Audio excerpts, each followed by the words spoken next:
इतिहास एखाद्या तलवारीच्या टोकावर नाही, एखाद्या माणसाच्या ठाम उभ्या राहण्यावर अवलंबून असतो. काही युद्ध अशी असतात ज्यात कोणीही झेंडा उंचावत नाही, कोणीही सिंहासनावर बसत नाही, तरी सुद्धा ती युद्धम पिढ्यानपिढ्या स्मरणात राहतात. आजची कथा अशीच आहे. ही कथा आहे त्या क्षणाची, जिथे मृत्यूला थोडा वेळ थांबवण्यात आला आणि भविष्यास पुढे जाण्याची संधी मिळाली. ही कथा आहे पावनखिंडची. पण त्याआधी आपल्याला त्या काळात परत जाऊ लागेल, जिथे दख्खनची हवा अस्वस्थ होती, जिथे सत्ता स्थिर नव्हती आणि जिथे एक नाव सतत शत्रूंच्या मनात भीती निर्माण करत होतं. एकच नाव, छत्रपती शिवाजी महाराज. सन 1660 दख्खनमध्ये मोठ्या साम्राज्यांचा संघर्ष सुरू होता. मुघल बादशाही उत्तरेत विस्तारत होती, आदिलशाही आपला प्रभाव टिकवण्यासाठी झगडत होती आणि या सगळ्या राजकारणाच्या मधोमध उगवत होतं एक वेगळं स्वप्न होतं, स्वराज्याचं. आणि शिवाजी महाराज फक्त किल्ले जिंकत नव्हते, ते लोकांच्या मनात स्वातंत्र्याची कल्पना पेरत होते. त्यामुळेच ते धोकादायक होते. कारण तलवार मोडता येते, किल्ला पाडता येतो, पण कल्पना मारता येत नाही. पन्हाळा किल्ला त्या काळात केवळ एक दुर्ग नव्हता, तो पश्चिम महाराष्ट्रावर नियंत्रण ठेवणारा मुख्य केंद्रबिंदू होता. जो पन्हाळ्यावर बसला तो आसपासच्या प्रदेशाच्या नाड्या हातात धरतो. हे आदिलशाहीला मान्य नव्हतं. त्यामुळे सिद्दी जोहर सारख्या अनुभवी, कठोर आणि क्रूर सरदाराला पन्हाळ्याचा वेढा घालण्याची जबाबदारी दिली जाते. हजारो सैनिक, तोफा, रसद, घोडदळ, पायदळ सगळं काही पन्हाळ्याभोवती जमा होतं. किल्ल्याच्या आत मराठ्यांकडे मर्यादित सैन्य होतं, अन्नसाठा कमी होत चालला होता. पण मनोबल अजूनही मजबूत होतं. दिवस सरकत गेले. रात्री शांततेत शत्रूच्या हालचाली ऐकू येत, प्रत्येक दिवसासोबत धोका वाढत होता. आणि अशा वेळी पन्हाळ्याच्या आत एका शांत खोलीत शिवाजी महाराज बसले होते. त्यांच्या चेहऱ्यावर घबराट नव्हती, अस्वस्थता नव्हती, कारण हा वेढा त्यांच्यासाठी नवीन नव्हता. पण यावेळी परिस्थिती वेगळी होती. इथे थांबणं म्हणजे अडकणं, आणि अडकणं म्हणजे स्वराज्याचा गळा दाबला जाणं. म्हणून एक निर्णय घेतला जातो. धाडसी, धोकादायक पण अपरिहार्य. पन्हाळा सोडायचा, विशाळगडाकडे जायचं. हा निर्णय पलायनाचा नव्हता, तर पुढील लढ्याची तयारी करण्याचा होता. पण हा मार्ग सरळ नव्हता.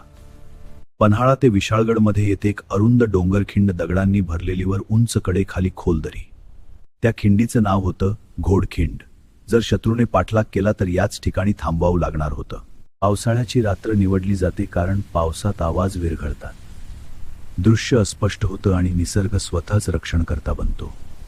अंधार, पाऊस, चिखळ आणि थंड वारा, या सगळ्याच्या आड शिवाजी महाराज काही निवडक मावळ्यांसह पन्हाळा सोडतात. पण एक गोष्ट सगळ्यांना माहीत होती, सिद्दी जोहर पाठलाग करणारच. आणि तो पाठलाग थांबवण्यासाठी कोणीतरी मागे उभं राहणं गरजेचं होतं. प्रश्न हवेतच लटकलेला होता. तेव्हा पुढे येतो एक नाव. कोणतीही घोषणा न करता पुढे उभा राहतो बाजी प्रभू देशपांडे.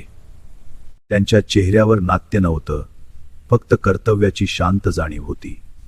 त्यांनी सांगितलं की जोपर्यंत विशाळगडावरून तोफेचा आवाज येत नाही, तोपर्यंत ही खिंड सोडली जाणार नाही. हा आवाज म्हणजे सिग्नल, शिवाजी महाराज सुरक्षित पोहोचल्याचा. तोपर्यंत वेळ खरेदी करायची होती. 300 मावळे निवडले जातात, कुणालाही जबरदस्ती नाही. प्रत्येकाला माहीत आहे की मागे राहणं म्हणजे परत येण्याची शक्यता जवळजवळ नाही. तरी सुद्धा एकही माणूस मागे हटत नाही, कारण त्या काळात स्वराज्य ही फक्त राजाची गोष्ट नव्हती.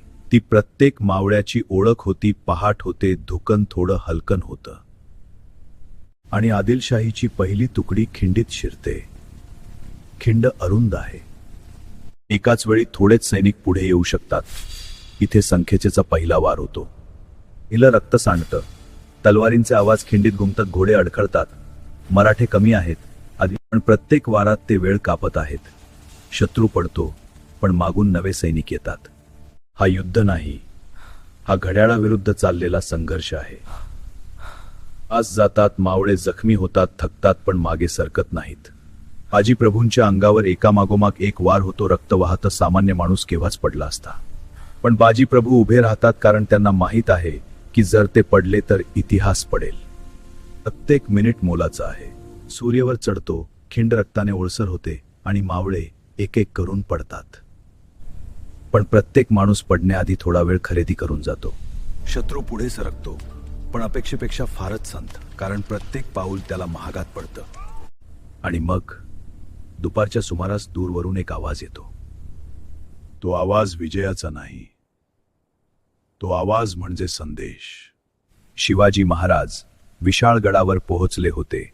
स्वराज्य सुरक्षित होतं. जी प्रभूंना ते समजतं. त्यांच्या चेहऱ्यावर समाधान उमटतं. त्यांचं काम पूर्ण झालेलं असतं. शरीरात उरलेली शक्ती संपते. ते खाली कोसळतात, तलवार हातातच. आजूबाजूला 300 मावळ्यांची शांत शरीरं. शत्रू अखेर खिंड पार करतो. पण तो उशिरा पोहोचतो. आणि तो उशीरच त्याचा पराभव ठरतो. त्या दिवशी घोडखिंड जिंकली गेली, पण युद्ध हरलं गेलं.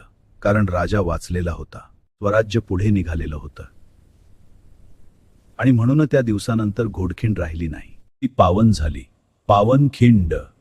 कारण इथे माणसं मरली नाहीत, इथे भविष्य वाचलं. आजही सह्याद्रीतून वारा वाहतो, तेव्हा असं वाटतं की त्या वाऱ्यात तलवारींचा आवाज मिसळलेला आहे. पावनखिंड आपल्याला शिकवते की इतिहास नेहमी पुढे चालणाऱ्यांची नोंद घेत नाही. कधीकधी इतिहास पुढे चालणाऱ्यामुळे नाही, तो थांबून उभ्या राहणाऱ्यामुळे वळतो. ते कोणीतरी मागे थांबून मरायला तयार झालं म्हणूनच ते टिकतं. आणि म्हणूनच पावनखिंड ही केवळ एक जागा नाही, ही एक क्षण आहे जिथे मृत्यू थांबला आणि इतिहास पुढे गेला. जर ही कथा तुमच्या मनाला भिडली असेल तर लाईक करून आणि त्या वीरांना मानवंदना द्या. शेअर करा, कारण असा इतिहास प्रत्येक घरापर्यंत पोहोचला पाहिजे. आणि तुमचं मत कॉमेंटमध्ये नक्की लिहा. त्यात सत्य संशोधनाधारित कथा पाहण्यासाठी चॅनल सबस्क्राईब करा.